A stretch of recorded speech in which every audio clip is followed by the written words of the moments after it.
ఒక్కొక్కడు ముఖ్యమంత్రి మంత్రులు ఢిల్లీలో ఫ్లైట్లల్లా స్పెషల్ ఫ్లైట్లలో తిరుక్కుంటా బేగంపేటకి వెళ్ళి బిల్డర్ల దగ్గర కాంట్రాక్టర్ల దగ్గర 8% 9% వసూలు చేసిన సుమారు 3,000 కోట్లని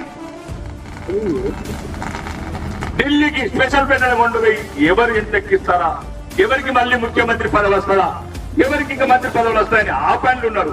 ప్రజల బాగోగులు పట్టించుకున్నాడు, రైతుల బాగోగులు పట్టించుకున్నాడు. రైతులు ఈ రోజు కన్నీళ్ళకు కారణమైనోడు. ఏం చేయాలా? ఫస్ట్ యుద్ధ ప్రతిపాదన రివ్యూ పెట్టాలా, మంత్రివర్గ సమావేశం ఏర్పాటు చేయాలా.